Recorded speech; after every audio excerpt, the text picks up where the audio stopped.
All right, it is 10:30. I am going to get started here. So as some of you may notice that I have been leaving comments in your exam one. Yes, that is indeed true that I can finally start to grade the exam because I got a tool to do it now. I can show you a little bit of how it is done, okay? So I can use my own exam here, which I have already shared with all of you. So this way I'm not sharing the answer of anyone to the rest of the class. And because of a mistake that I made myself, okay, because I forgot to use a constant as a seed for the random number generator. So as a result, I was not able to reproduce exactly the same questions in order to generate the keys, which is a bummer because that would make my job a lot easier. So what I did was I changed the script a little bit. So what I do when I grade the exam is I would copy and paste a part of the question, which is the relevant portion. So I would take this portion here, okay, Control C in the browser, and then I'll go to a command line like this one over here. And I wrote a script called grade.js, okay, and let's apply the actual string of the question. And then when I press the enter key, it would generate the answer in the form of an HTML document. Now you can see that the URL is a little funky. It's localhost 8888, and the name of the file is just a dash. That's because I am using a pipe. Well, okay, I'm using standard out, from Pandoc to feed into a program called ANSI, which is netcat. And then from there, netcat becomes its own miniature web server. And then I direct Firefox to go to this particular URL, this particular socket on my local computer, and then it will grab the content and then render as an HTML document. So I would be able to see the answer, okay, and then I go to the answer of a particular student and go to, if it's correct, I don't say anything. If it is incorrect, then I would make a point and say it is incorrect. And, that's kind of how I'm grading the exam. It's quite time consuming because I have to copy, paste, compare, remark, and then go to the next question and so on. But I do have to say that up to where I have graded up to this point, it looks really promising. Okay, I haven't seen a whole lot of people not being able to finish all 9 questions. In fact, so far, everybody was able to finish all 9 questions. Some people did a fantastic job, not making any real mistakes. And so I think it's better than I thought. At first, I thought it was I thought a lot of people could not finish the entire exam, and so far I haven't seen anyone not being able to finish the exam yet. All right. So there's that, so that you guys know that that is in progress. All right, so back to the main topic today. I'm gonna take this out, and it's really kind of interesting how Markdown, as a format, text format, is actually quite useful. Okay, it's easier to generate compared to HTML. It's also easier to handwrite compared to HTML, and it has all the flexibility that I need for all sorts of purposes. So this semester is kind of an experiment for myself to use Markdown as much as I can, and then find all the tools that I need in order to get things done. So I'm going to close that too. And our focus right now is propositional logic. And I think everybody has watched the video that I pre-recorded on Tuesday. And I do apologize that I have a meeting at the same time. I would move the time of that meeting if I could, but because the rest of the members of that meeting also cannot make it to any other time slot, so I really did not have a choice regarding that. All right, so what I'll do is I'm going to introduce a new topic while revisiting an old topic for today's lecture. So that means, I'll try to improve the efficiency of this class, by overlapping things and, making, basically killing two birds with one stone. So what I will do is I am going to look at this particular proof here. Okay, I'm going to look at this. This is one way to prove it, but I'm going to do it in a slightly different way, which basically means I'm going to turn this into a CNF, okay? Because part of your homework assignment, which is due next Tuesday, is to convert a particular Boolean expression into CNF. And that's exactly what I'll do here, is I'm going to turn it into a CNF and see whether we can prove the same theorem over here, because the CNF should evaluate to just true, okay? Because it doesn't matter how we get to this point, but when we get to this point, it should be just true. So that's going to be the focus of today's lecture, at least the first part, okay? And then we'll talk about how this particular corollary is being useful. Do we have any questions before I proceed with this proof? Because if there are any questions, now would be a good time to ask. No particular questions. All right, so let's go ahead and prove that. So this is just me typing on the side. You can see just the top line. I just want to copy the equation at this point. So P implies Q in itself implies P and R implies Q and R. Okay, and I put extra parentheses just to emphasize. And now we can switch over to the whiteboard area, because that's from here on, it's all about just the this expression. And I'm using the shorthand, so this way I don't have to type backslash wedge every time I want to use conjunction, or backslash V every time I want to use disjunction, or backslash uppercase right arrow every time I want to use implication. So the first thing we need to do is to get rid of all the implications. And every time we see an implication, like P implies Q, it really is just the negation of the left-hand side or the right-hand side. The right-hand side is not negated, but the left-hand side is. So if I were to do it step by step, P implies Q would become not P or Q, okay? And I can do it on the other side too. So this way it becomes the negation of P and R or Q and R. Okay, so I don't use parentheses sometimes because it's not needed.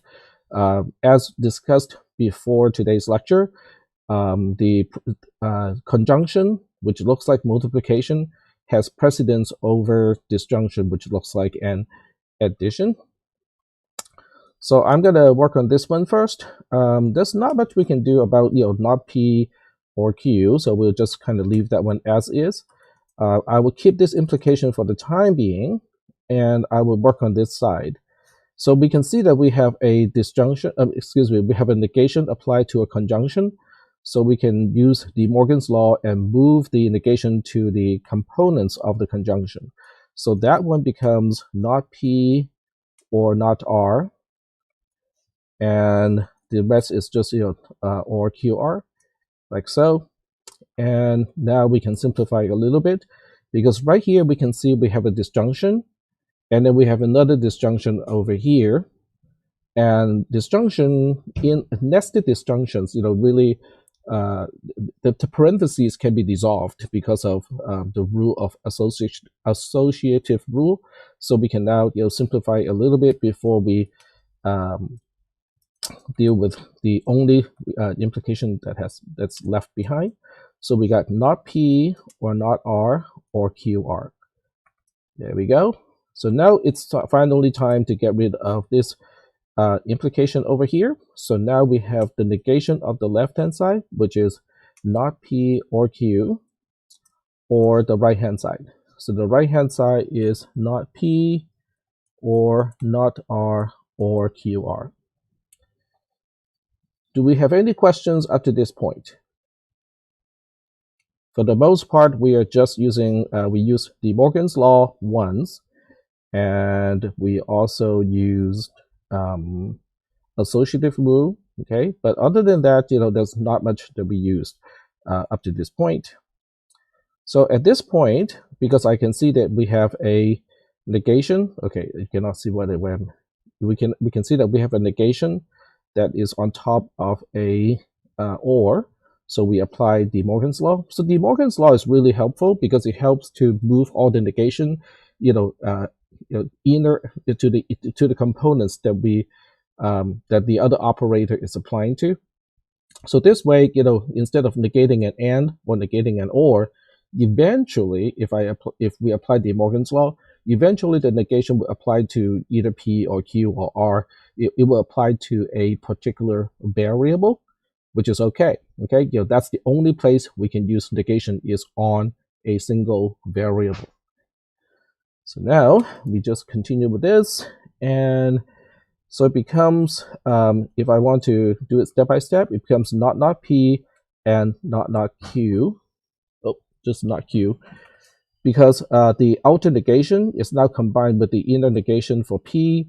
Q was not negated in the disjunction, so it only has one single negation. And then the or becomes an and, because that's what De Morgan's law do. And then we have the rest, or not P, or not R, or QR over here. So what we can see now, let's simplify this just one more time, because not P is just P, so there's no need to use double negation. And I'm going to get rid of this parentheses here because it's not really needed. So now we have a disjunction, and if this disjunction if every component of this disjunction is either a variable or the negation of a variable, we are done already, okay? But unfortunately, that is not the case, because we can see that one component of this disjunction is by itself a conjunction, and then we have another one here which is also a conjunction. So what we'll do is we're going to use distribution, okay? So we're going to use distribution, which is not going to, okay. So we use distribution between just these two, okay? So let me just kind of rearrange things a little bit so it's clear, which two components we are talking about. So these two are grouped together because I want to apply distribution for just these two terms. And then the other two looks okay because they're already single variables, or the negation of single variables, so they're okay. So now we can use distribution, and this time it is just FOIL, okay? It is the same FOIL that you are familiar with in normal algebra, okay? So we just have to say PQ or this is, oh, I take it back. This is not your normal FOIL because in normal algebra, when you have A times B plus C times D, you cannot distribute. But in Boolean algebra, you can when you have A and B or C and D, okay? So we'll go ahead and distribute these two. So it is sort of like FOIL, okay? So we pair up PQ, and then we pair up PR, and then we look at not Q, group that with Q itself, and then we look at not Q and then group that with R, okay? So this is the result, okay? So this is the result, this part here is the result of using distribution on this one over here. And you can see the rest are still the same. We got not P, we got not R, and so on, okay? So now we look at this mess here and go like, let's do simplification along the way, okay? Because if I can do a simplification here, maybe, it doesn't look as bad, okay? So we can look at P or Q and go like, nope, there's no way to simplify this. P or R, cannot simplify that either. Not Q or Q, okay? We are looking at this one here. That one can be simplified indeed, because between Q and not Q, one of them has to be true. And since they are connected by a disjunction, that means the entire disjunction is true. So if it's true, well, I mean, if I want to be complete in my proof, I'll just put a 1 here, because that's just, we'll do it one step at a time. And then we have this, and then we have that. Okay, so now we look at this and go like, how do we simplify from this point on? You can do a normal FOIL, okay? So if you do a normal FOIL, you end up with, so right now we have an interesting situation, because when you look at this, this is already a CNF, okay? Because it's already a conjunctive normal form. But when you look at the entire thing, it's not conjunctive normal form because we have these two extra components. So we can distribute again. Okay, so we can basically say we can distribute this to every single term over here. Okay, does everybody understand what I mean by just I can distribute the not p to all of these terms in a conjunction? I'll give you guys a little bit of time to respond to the question, because if the answer is no, I can illustrate what I mean by that. Okay, so yes means it is clear. We don't need to explain this any further. Okay, excellent. Thank you. All right, so we'll go ahead and distribute one thing at a time. So we're going to distribute the or not p to this conjunction, kind of somewhat gigantic conjunction. But remember, one of them is gone.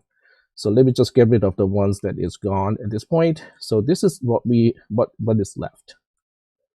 Okay, there's a open parent here. All right, so to distribute the not p into here, okay, every single term just has an or not p in addition to what it originally has. Okay, just like that. And then this is not q or r, and then now we have a not or not p over here. And then we have not r left. Or not r left outside of the conjunction. And guess what we're going to do? The same thing, right? So if you want to do some simplifications, let's do some simplifications first. So this is the first disjunction here. Simplifies to true because we have p not p in the same disjunction, so it is guaranteed to be true. And let's look at the second one. The second one also in the same situation, because we can see that we have a p, and then we have also a not p in the same disjunction. So that means this whole thing can simplify to true or r, but true or r is just true, so the whole thing simplifies to true.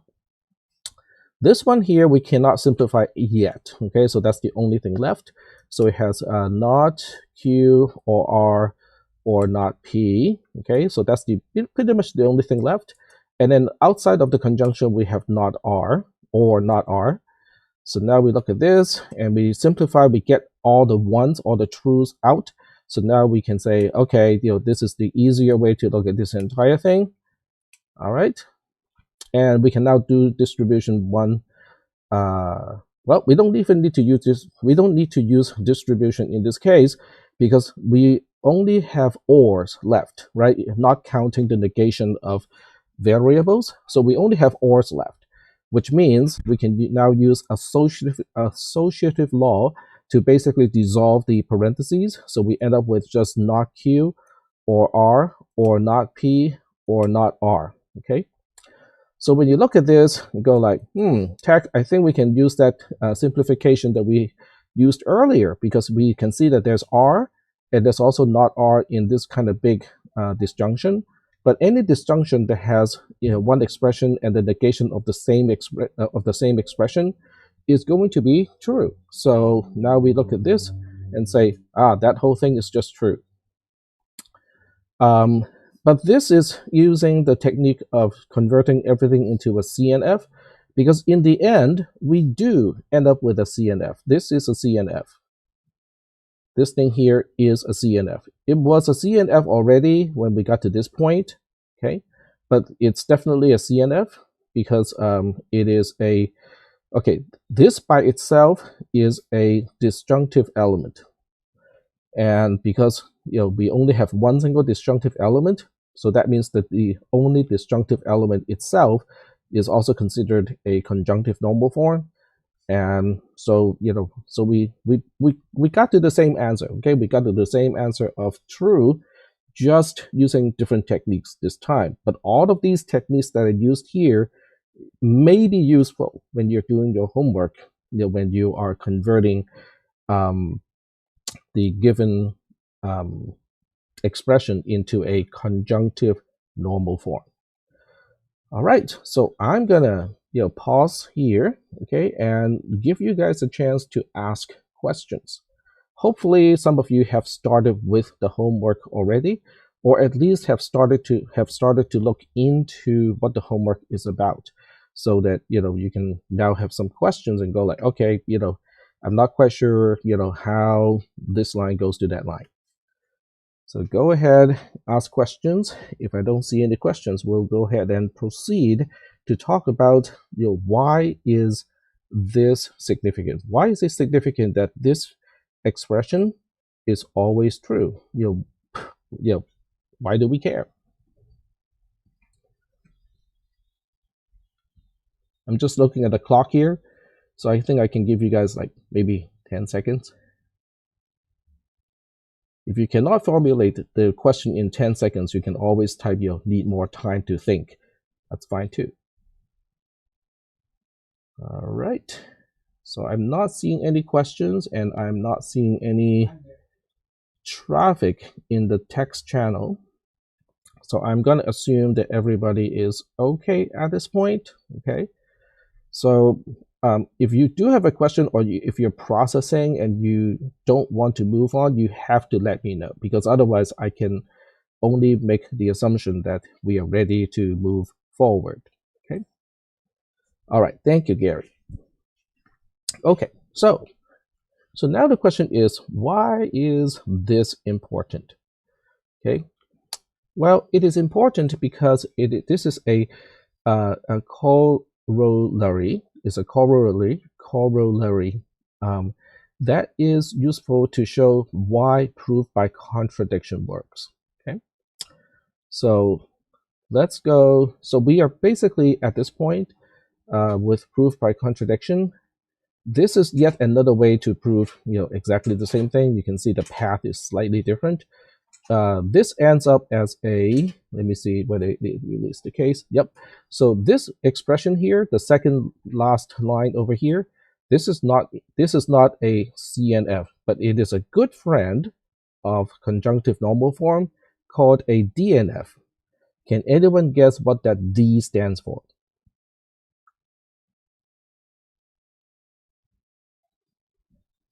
Come on, you guys know the answer. Yep, exactly. So this is a disjunctive normal form instead of a conjunctive normal form.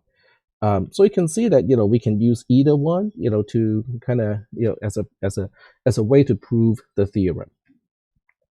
So what we want to do now is to take a look at what exactly is a theorem. Okay. So what exactly is a theorem is it's based on the implication. Okay, so let's go back to the whiteboard, because I will just be typing over here.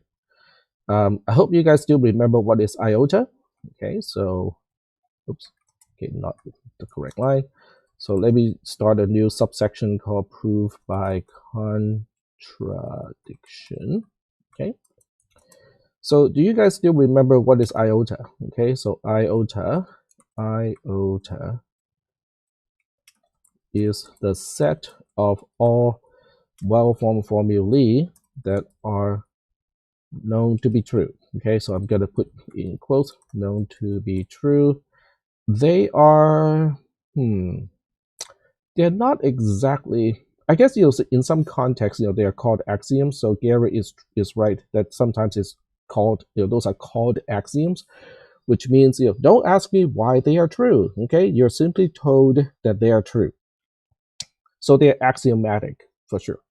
But in this case, I'm just going to use a very loose term and just say that everything in iota is a well-formed formula, and each one is given that it is true. Okay, So don't ask me why, but they're just given to be true. So now we want to look at another statement here. So now we want to define a certain Greek symbol psi, okay? So we'll just simply define psi to be the conjunction of all the elements of iota.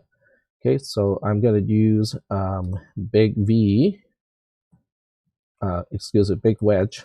Okay, so big wedge is kind of like a sigma notation, for summation. So big wedge is the same thing, but it is for disjunction. Okay, so big wedge, is going to take a where the index is coming from. So the index is, in this case, we'll take whatever. Let's not use I. We'll use the symbol E as an element. So E is in I, which is iota. And there's nothing in superscript, but I need to specify there's nothing in the superscript.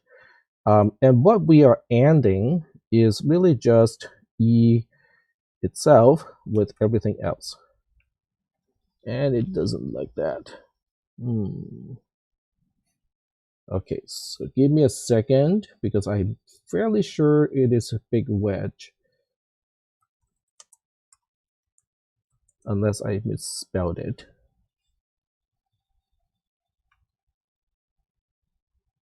Yeah, there's a big wedge. And the score is what is. Oh, okay, I see. Syntax error. There we go. All right. So do we have any questions about this notation? What psi is representing? Psi is really just a conjunction of all well-formed formulae that is in iota. In other words, we're forming a conjunction of everything that is known to be true, or everything that is an axiom. So are we good with the definition of psi? Okay, we're good. All right. All right, so then we will look at a particular statement. Okay, so let's consider a well-formed formula. And this one I'll just call it phi. Okay, so phi is well-formed, which means it is syntactically correct, but we don't know how it relates to phi.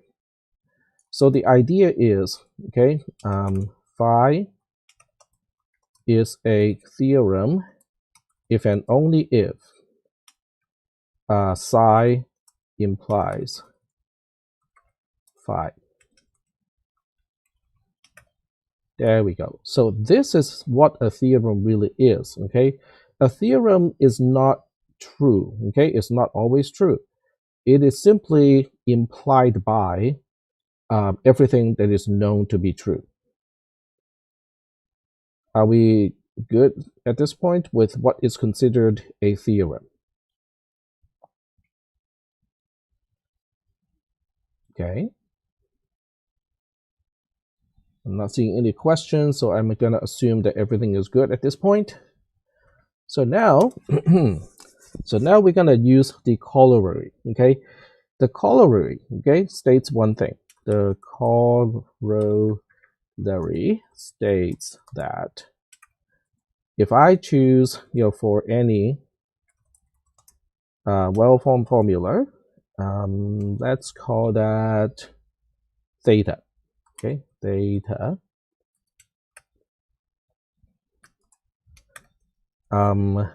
Psi implies phi. Okay, and I need parentheses in this case, so this is going to get a little bit longer. Implies psi and theta implies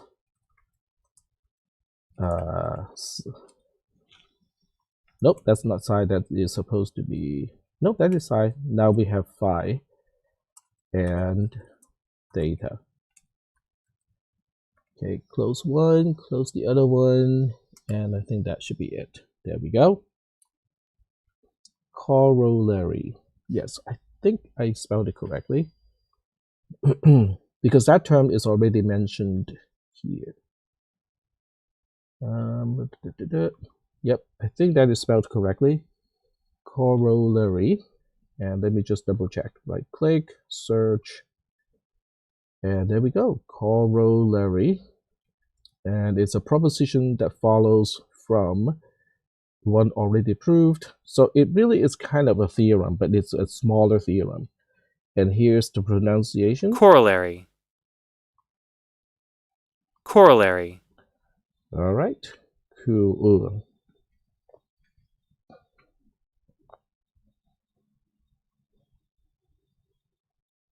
Yes, so the corollary is already proven. So in the sense of mathematics, a corollary is basically a theorem, but since it is not too significant by itself, we don't call that a theorem. It's just a term, basically, if it's not important enough, we don't call that a theorem. We just call it a corollary. So getting back to the notes here. All right. So this is hardly surprising, right? Because if I consider, okay, this is great. Because if we look at psi and say, oh, it's really kind of doing the same thing as p over here, we look at phi and say it's kind of doing the same thing as q over here. And then we look at theta and we say it's sort of doing the same thing as r over here. Then we can see that, oh, okay, so based on the corollary that is already proven, this is okay. Okay, this is always true. So now the question is, okay, so this is the final wrench that I'm gonna throw into the engine, and then you guys go like, no, that is not good. Okay, well, actually, it is very, very good. Okay, so the question is, what if theta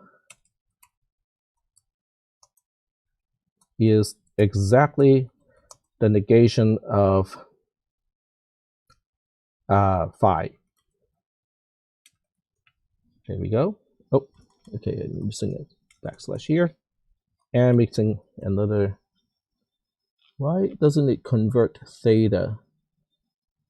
It's not a typo. Theta.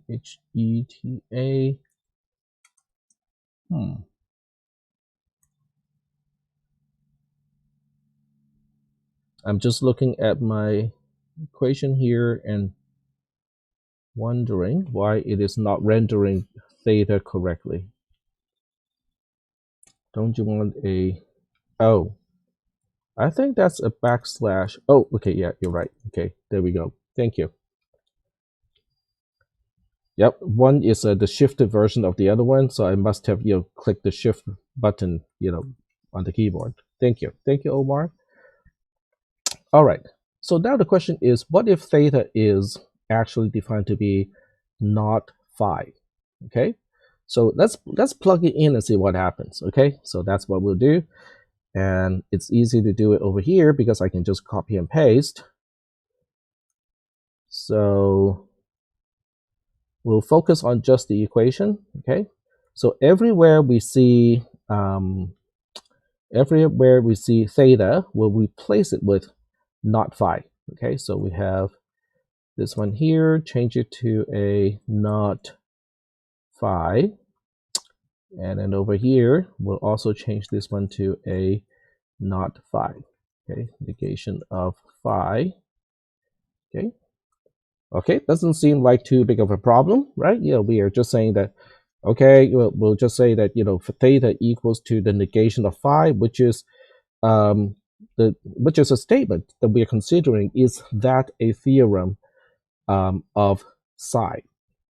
Okay, but when you look at this expression, you can see that, oh, tech has taught us how to do simplification, because phi and not phi over here, okay, phi and not phi can simplify to false. Okay, so now we take this entire thing out and we say, oh, that is just false. Okay, and we don't need the extra parentheses anymore because it's just a single constant. Okay, that works, but what is the significance of this? Well, let's take a look at the implication here. the left-hand side of the overall implication, this side here, is basically saying, if phi is indeed a theorem, okay? This is saying, if phi is indeed a theorem of psi, then the conjunction between psi, which is the conjunction of everything that we know to be true to begin with, and the negation of the statement that we're trying to see whether it is a theorem or not. So the conjunction would imply false.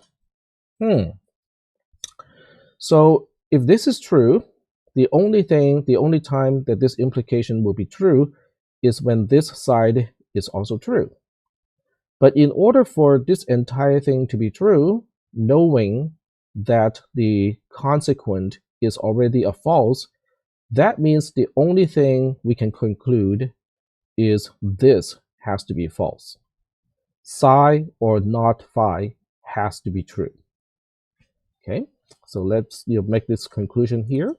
So we will basically say, if phi is a theorem of psi, then the conjunction of psi and not phi has to be false. Okay, so we'll write it out here. Psi and negation of phi must be false. Okay, so I'm gonna pause here and see if you guys have any questions about the discussion of proof by contradiction. And this is all in the notes as well. It may not be presented exactly the same way, but it is kind of the same thing as in the notes. But I want to see if you guys are following the reasoning.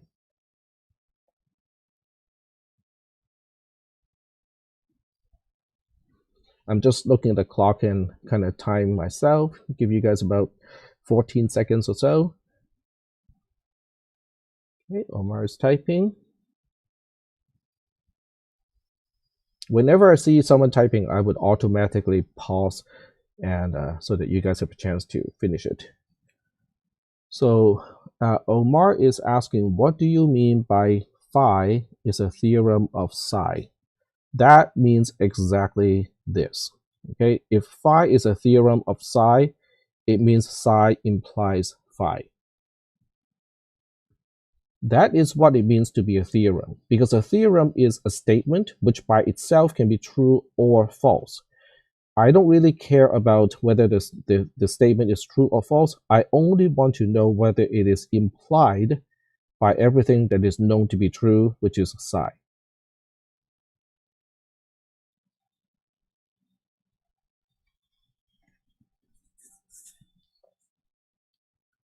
Okay, is that equivalent to saying that phi is in iota? No, it is not. Okay, so that's a very good question.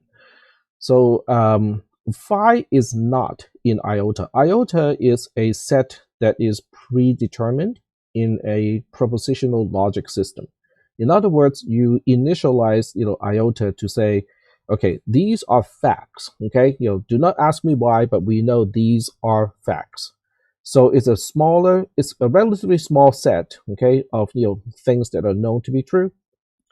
So what phi is a well-formed formula, which means it lives in the same space. Okay, it lives in the space that is spanned by the operator, by how we define the well-formed formula, and also the symbols in alpha. It lives in that space. It is syntactically correct. But the question is, can all the things in iota, when you combine all of those into a big conjunction, is that conjunction going to imply phi in this case? If that implication is true, then we say that phi is a theorem. If that implication cannot be proven, then we say phi is not a theorem. But phi is not necessarily something in iota, but it can be implied by a conjunction of everything in iota. Is that okay? Because I know the concept can be a little bit strange. Okay, so you basically have a seed material. Okay, iota represents seed material. So now the question is, from the seed material, and you grow a tree. So now the question is phi one of the leaves of the tree that you grew out of the components in iota?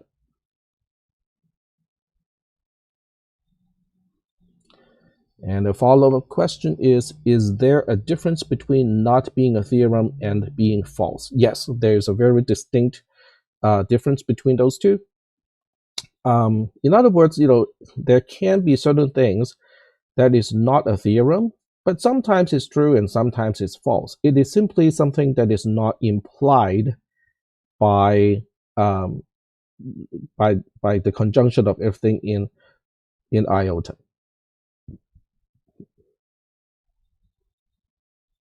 Okay, all right. And this is basically the premise of mathematics and logic. The entire premise of mathematics and logic is whether something is logically following, which is really just a fancy word of saying, is it implied by, logically, is it implied by everything that is known to be true up to this point? Now, you can use derivation to derive, all sorts of well-formed formula that is true because of the transformation, but everything has to trace its back all the way to elements that are in iota. So that's why iota is so important, because it gives a propositional logic system its semantics, the meaning of the propositional logic system. All right. So maybe we can use an example. Okay, so what I'll do is I'm going to use proof by contradiction, and use an example for that purpose. Okay. So the example of proof by contradiction.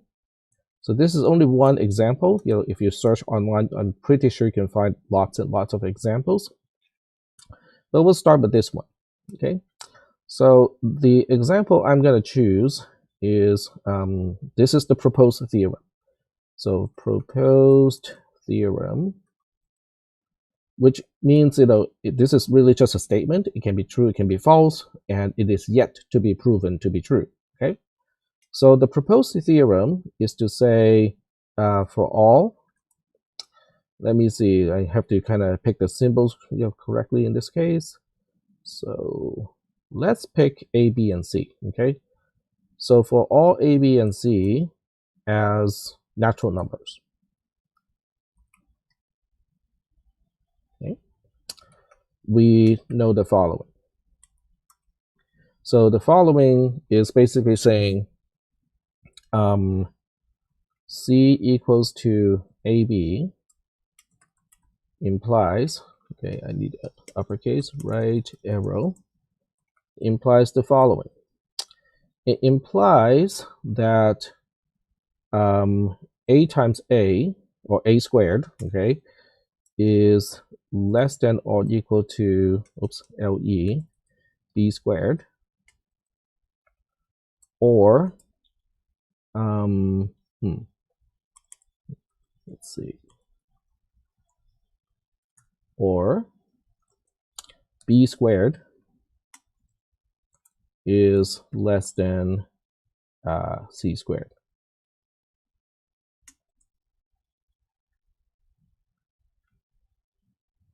Okay, let me think about this a little bit, because I may have it flipped. Okay, so let me just think.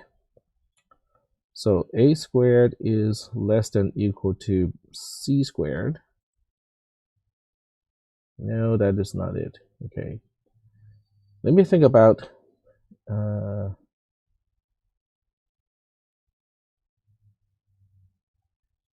because this would be too obvious. This is not what I want to express.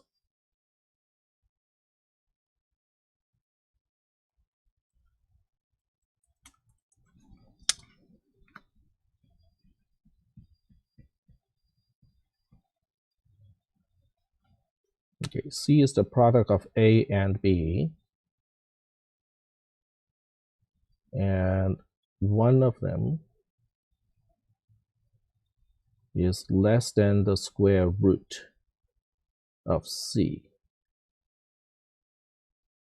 So if A is less than the square root of C, okay, so I see what the problem is. There should not be a square for C. There we go. Okay, so this is the theorem. All right, so the theorem says pick any natural numbers, A, B, and C, okay? And the first thing we want to, the qualifier is C equals to AB. In other words, if you pick A, B, and C, but C is not the product of A and B, okay, don't worry, the rest of this does not apply. So the only part that applies is, if we know that C is the product of A and B, then we know this has to be true, okay? Or at least that's what TAC is claiming, is if C is the product of A and B and all A, B, and C are natural numbers, then we know that A squared is less than or equal to C, or B squared is less than or equal to C. Well, let's see if we can look at some concrete examples, just so that we can show the point. Okay, so we'll say, let's consider C being 54, okay, and A is 9, and then B is 6, okay? So look at that, and we ask, well, is the theorem applicable to this, to these numbers? Well, first of all, C really is indeed the product of A and B, so we're good there. Now we want to see if this is true, okay? A squared is less than or equal to C, or B squared is less than or equal to C. A squared is 81, and 81 is less than 54. That is not true. But B is 6, so B squared is 36. 36 is less than 54. Yep, that is true. Cool. Okay, so that means we have found one case where the theorem seems to be true. Now you cannot prove a theorem just by saying, hey, this whatever I'm claiming the theorem seems to be true for this particular example. It doesn't work. It doesn't work because there's a quantifier here to basically say, oh, choose any, or I should say instantiate or bind A, B, and C to any natural number.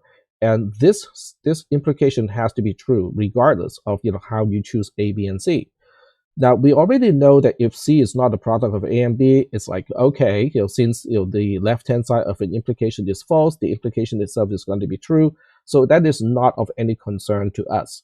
We only want to evaluate cases where C really is the product of A and B. So let's pick something that is trickier, okay? Let's say C is 53, okay, which is a prime number. So in this case, the only way to come up with A and B is one has to be a 1, and the other one has to be the number itself, which is 53. But when you look at this case, 1 squared is 1, and that is certainly less than or equal to 53. Okay, so that works. You can also look into cases where you have a perfect square. Okay, so we can say, what about C being 36? And A is 6, and so is B. Okay, so when you look at this case, there we go. So when you look at this case, obviously A squared is less than or equal to C, because A squared is 36. 36 is less than or equal to 36. And we also have B squared being less than or equal to C. Now, this is a regular OR. It is not an either or. So that means, hey, A squared and B squared can both be less than or equal to C at the same time. It is not a problem. Is that okay? So if you keep choosing, okay, specific examples for A, B, and C, you can never really prove the theorem is true because there's no guarantee that the next triplet that you pick is going to prove the theorem wrong. So that is not how we prove a theorem. Okay, you can prove a theorem to be false if you can find a counterexample, but you cannot prove a theorem to be true just by saying, hey, but it works for these specific cases. Nope, that is not how you prove a theorem. So now what we want to do is to prove this by contradiction, which means we want to negate the proposed theorem. Okay, so to make the notation a little bit easier, we can now say this is the proposed theorem. We'll call it phi. Okay, because I like to call the proposed theorem phi. So the first thing we need to do is to find what is the negation of that. Okay, so we say the negation of phi is basically the negation of the for all thing here. So let's see.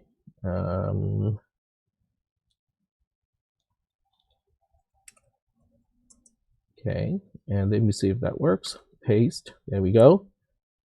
Almost there. And we just need a negation at the very beginning. All right. Wow, that is that's not very productive, because that's just saying phi is this whole thing, and then not phi is the negation of this entire thing. All right, fine. Do you guys still remember how we can negate a universal quantifier and then move the negation to the inside? It's kind of like De Morgan's law, where you can move the negation to the inside of something, but in the process you have to flip something to its counterpart.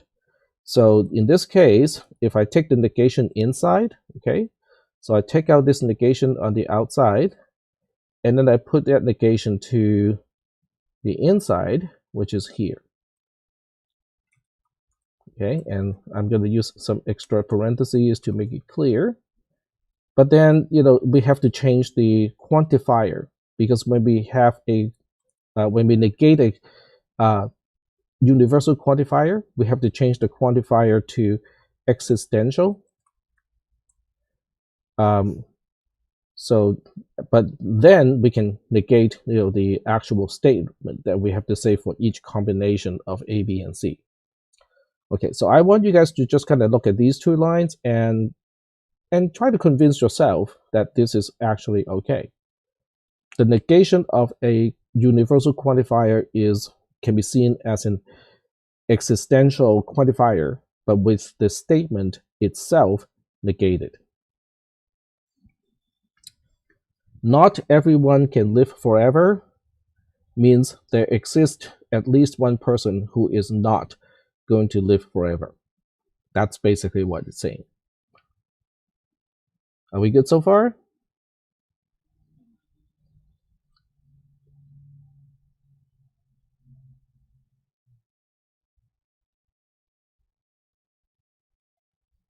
Okay, I'm not seeing any feedback. So, okay, so we're good. All right. So if we're good, then we continue and we go like, this is the negation of an implication. Well, that's there are several ways to look at this. Okay, so I'm gonna do a digression here. So the digression is simply to say, if I have an implication, okay, so we'll say, originally we have, P implies Q, okay. So what is that? Okay, it's not working because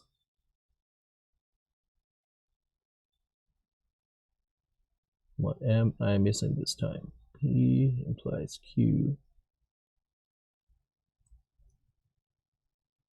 I have to be forgetting something.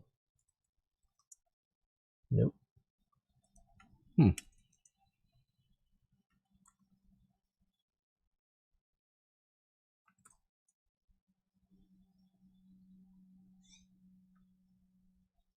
The negation of P implies Q. I'm guessing it's just because I have an extra space here. It doesn't like a space right before the $sign. That's probably why. So let me just kind of get rid of this. Yep, there we go. Okay, so we want to know, what is the other way to write, not P implies Q. So what we do, we just say, okay, this is the same as the negation of not P or Q. that really is just the definition of implication. The negation is still on the outside. Then we can apply De Morgan's law, right? Because we have the negation of a or. So that means, now we can say, oh, it's the same thing as the negation of P. But this time we have an and because, it's distributing the negation into the or. But then we have to change the or into an and. So this would be the negation of Q. There we go. We look at this and go like, but negation of the negation, double negation cancels out. So we say, oh, it really means the same thing as P and not Q. There we go. All right, so I just want you guys to look at this derivation and just be comfortable with it. Okay, starting with the negation of an implication. Then we change the implication, P implies Q, to not P or Q, because that is the definition of implication. Then we use De Morgan's law because we had a negation on top of a or. So we apply De Morgan's law, which applies the negation to all the terms inside the disjunction. But then we have to change the disjunction itself to a conjunction to its counterpart. Then we do a simplification because we have double negation, which cancels out. So now we are only left with P and not Q. Okay.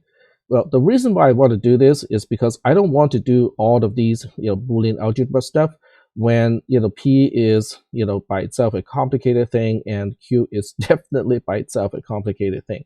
Okay. So applying this, okay, what we have just learned here, now we can say, oh, okay, so the other way to say not phi is, there exists A, B, C, they are all natural numbers such that, let's see, such that C does equals to, okay, C equals to AB. That is the P of the derivation.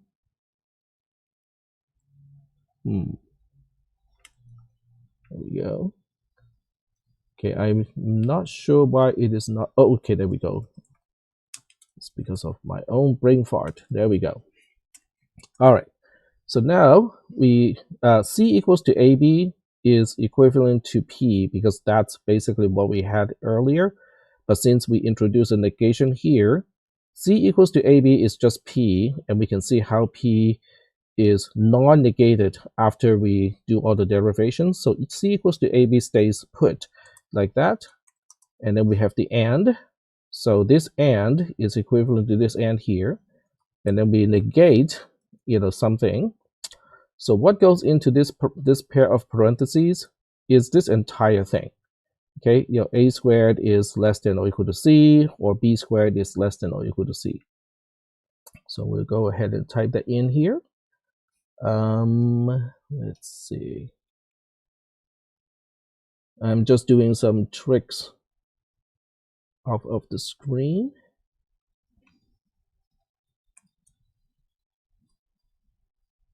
And ta-da, like that. And now we can close paren. I'm just matching the number of parentheses here. That looks good. Okay. All right. So are we still good here? Okay. Let me just kind of re-explain, what the components are. This is the negation of an implication. Okay. So we look at a simplified form of the negation of an implication, and we conclude the negation of P implies Q is the same thing as P and not Q. This is what our P is, okay? And it stays put, it is not negated. And this is our Q, and it needs to be negated before we AND it with the non-negated version of P. So that's why we have a negation of the Q, the component that we classify as Q from over here. Okay, so at the end of the lecture today, I will give you, a PDF version of what I typed here. So don't worry about, capturing everything, the whole thing is getting recorded, it's being streamed to YouTube as well. But if you want to have a PDF so they mark it up, I will give you that PDF so that you can mark it up as well. All right. So now we look at this and say, attack, this is a negation applied to a disjunction. We can apply De Morgan's law. You would be absolutely right. Okay, so let's apply De Morgan's law, which basically take out the negation on the outside and then change the operator to the counterpart, which is a and in this case. And instead of saying it is not less than or equal to, let's change that to just say greater than. Okay, so we just say it's greater than C, and same thing over here. And we'll just say it's greater than C. There we go. So are we still good? I mean, do we have any questions about the application of De Morgan's law? Taking the negation of an OR to the negation of each component that we're ORing into that, the negation of less than or equal to becomes greater than. Okay, so are we okay with this derivation up to this point?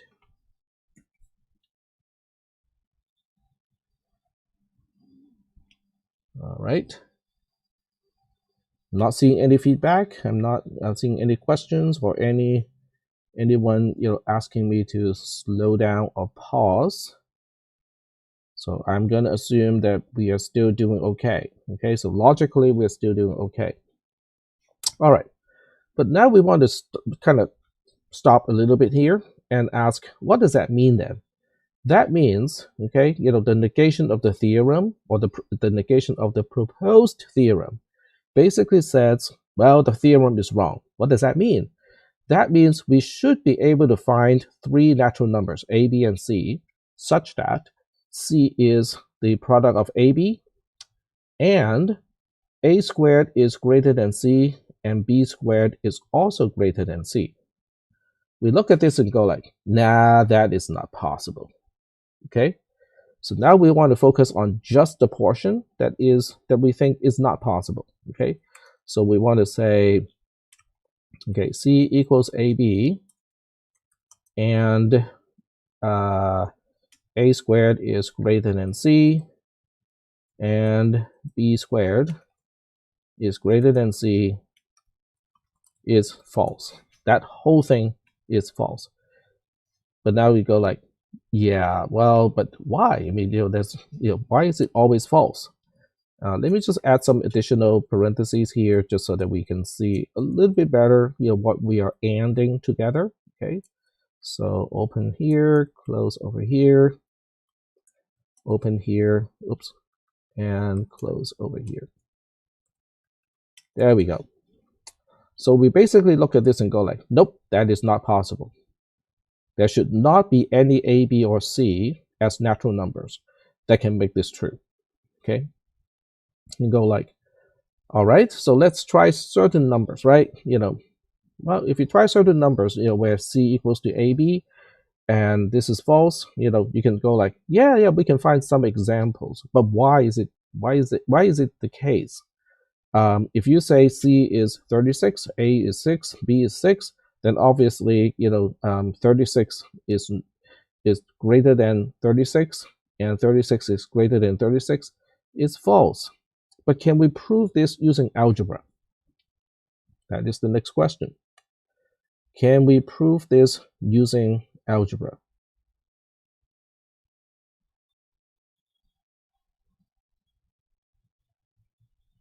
Okay, I hope you guys still remember, algebra related to inequalities, right? All right, so C is just AB, right? So that means, okay, this whole thing really implies A squared is greater than AB, and B squared is greater than AB. Are we good so far? Because we know that C equals to AB, and A squared is greater than C, so that means A squared is greater than AB. I'm just using the definition of C over here and just reapply over here. Substitution, basically. Okay, so I'm going to assume that this is okay. Okay, I'm going to assume that you guys understand what I'm doing here. I'm simply expanding C into A, B, the product of A and B. Well, if that is the case, and since we know A, B, and C are all natural numbers, which means none of these are negative, so that means this further implies, now this is just algebra talking at this point, so there's no Boolean algebra at this point. So this further implies that if I multiply a squared and b squared, okay, so if I multiply a squared and b squared,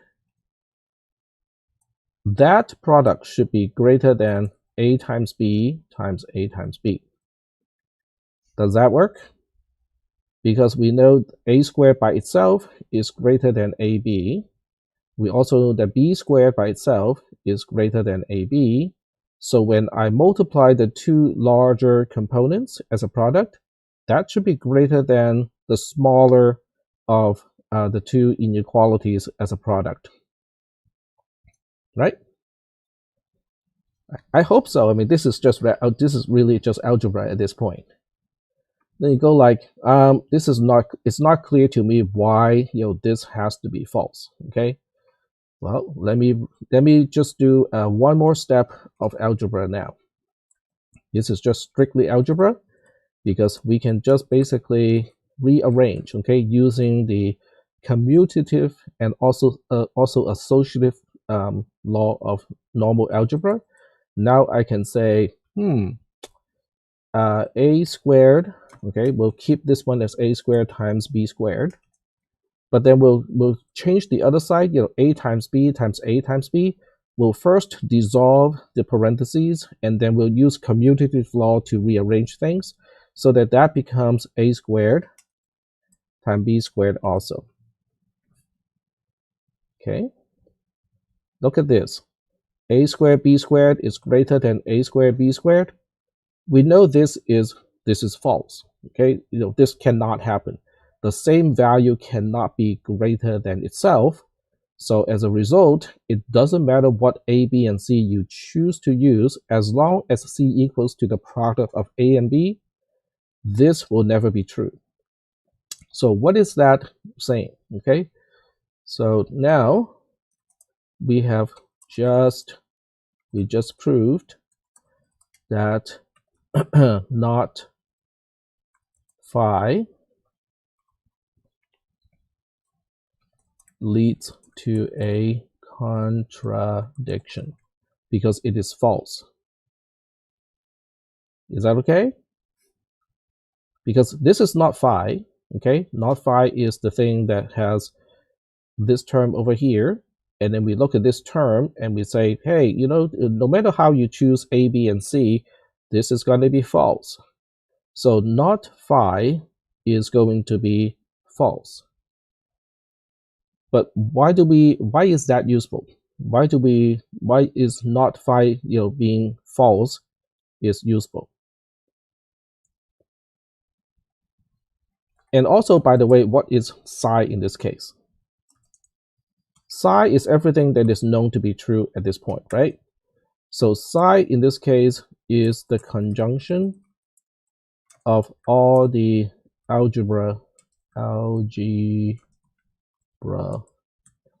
cannot spell, algebra, okay, there we go, of all the algebra axioms. So now we can say, so now we can say, basically psi, which is the conjunction of all the algebra axioms, and not phi is false. Okay. And what does that tell us? It's still on the screen here. If phi is a theorem, then psi and not phi must be false. So now we are going backwards. So to show that, phi indeed is a theorem of psi, because we have proven this part is false. Are we okay so far? Because this is an example of how we apply proof by contradiction. We start with the identification of the proposed theorem itself, then we negate the proposed theorem, and then we use everything that is known to be true, all the axioms. In this case, we use a lot of algebra rules in order to show that the conjunction between all the axioms, things that we know true to begin with, and the negated proposed theorem leads to an answer of false, okay, or otherwise known as a contradiction. That, in return, shows us that the proposed theorem is indeed a theorem. So I'm going to pause here, okay? We got quite a bit of time. I'm not going to introduce any new topic, but I want to see if you guys have any questions, because I think this can be a little bit abstract. And, if you have any questions, just go ahead and let me know, which two steps are not connecting for you.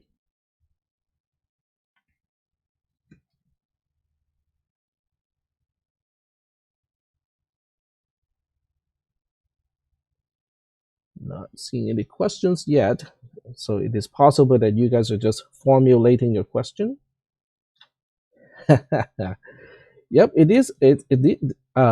Proof by contradiction is a very, very powerful way of proving. In the notes, I used it to prove the pigeonhole principle, if I remember correctly. Let me check. Because sometimes I make assumptions and then let's see.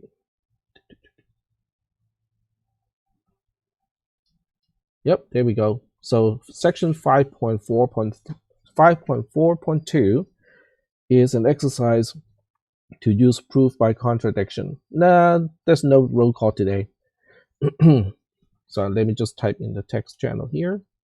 No roll call today. There we go.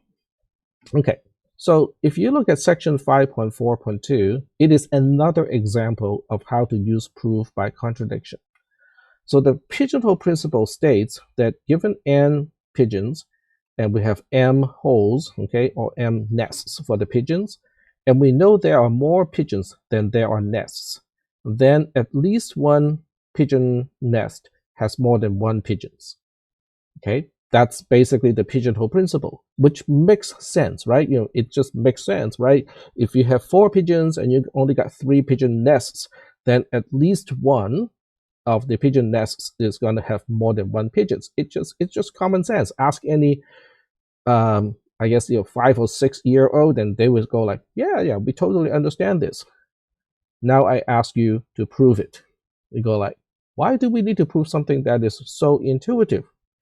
Well, because if you cannot prove it using rigorous logic, you probably don't want to consider as truth.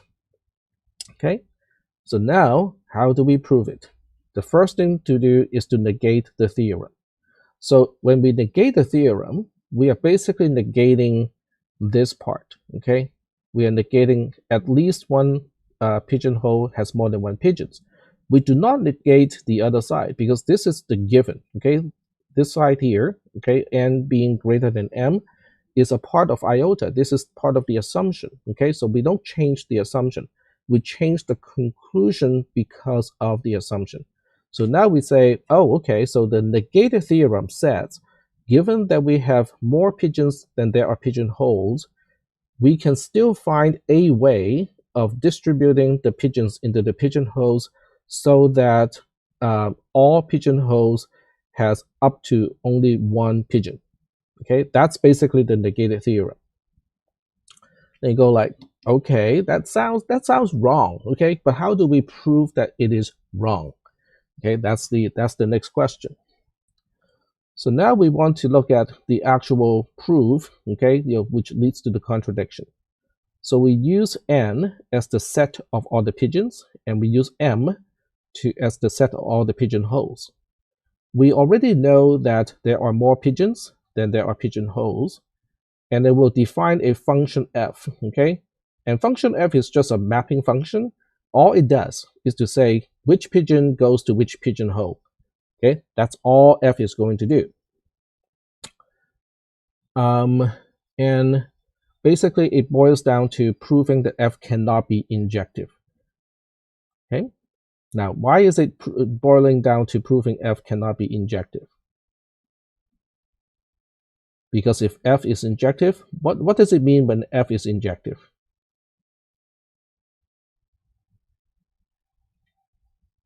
Come on, you guys can remember this, right? When f is injective, it means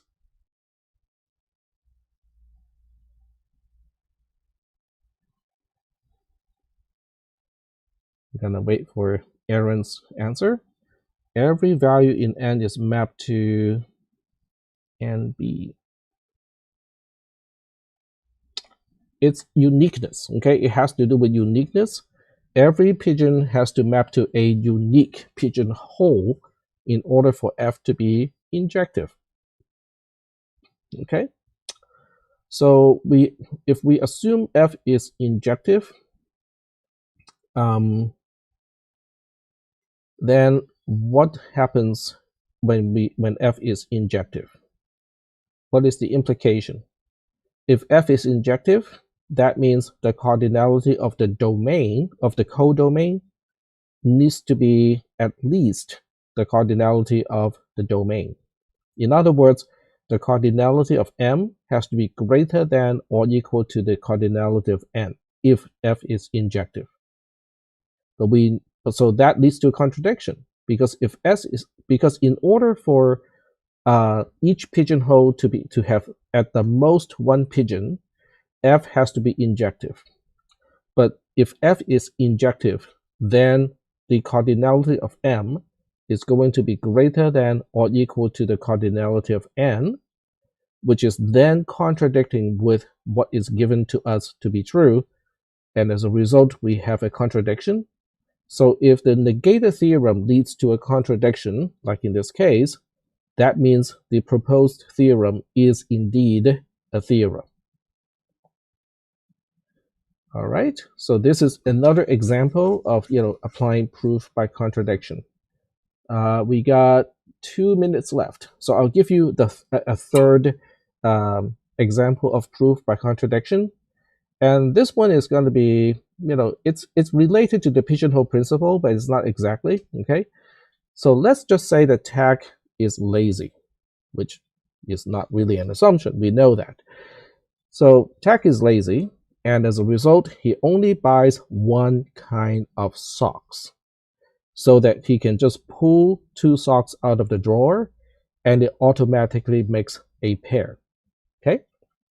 That seems to make sense, right? Because if you only got one kind of socks in the drawer, then choosing any 2 of the entire drawer is going to make a pair. Okay? In other words, I never really have to look, okay, at the in the morning to see if I actually have a pair of matching socks. No matter how I choose my socks from the drawer, it has to be a pair of socks. Now I want you to prove it. You go like, that doesn't make sense, okay? How do we prove something like this? It's just intuitively true. Well, guess what? With proof by contradiction, it can be proven. So what you do is, 1, you identify the theorem. The theorem is not saying that tag only has one kind of socks. That is an assumption. That is a part of the iota, okay? So the theorem, or the proposed theorem, is the statement that tag only needs to pull 2 socks out of the drawer, and those 2 socks are guaranteed to be a matching pair. That is the theorem. So when you negate the theorem, then you end up with a statement that says, oh, tag can pull 2 socks out of his drawer, and it is not a matching pair. That is the negated theorem. So now you want to look at the negated theorem and combine that with what is known to be true in order to end up with a contradiction. So you look at the negated theorem. which is basically stating the tag can pull two socks out of his drawer and they are not matching. But if two socks are not matching, that means they are not the same, okay? They're not the same style, they're not the same color, and so on and so forth. But wait, that contradicts a given fact, because the given fact is tag only has one kind of socks. But the negated theorem implies that tag has more than one kind of socks. That's how you can pull two socks out of the drawer, and those two socks are not matching. So now we have a contradiction. Because the negated theorem leads to a contradiction when it is combined with things that are given to us to be true, so now we know the theorem itself has to be is a theorem. The proposed theorem is indeed a theorem. So that's the third example. All right, so we are running out of time today. It is already 11:51. So what I want you guys to do is to read the notes, okay? And I want you to finish the whole thing, for next week, because we are going to combine all of these things, okay? We are going to combine CNF, conjunctive normal form, and resolution, okay? Resolution is a very strange way of looking at two well-formed formula and derive a third one, which has one thing that is missing from the original two well-formed formulae, and also proof by contradiction. So all of these three things will then combine in order for us to be able to prove theorems in propositional logic. That is what we'll be talking about next Tuesday, is how we combine all of these concepts to have a mechanical way of proving theorems.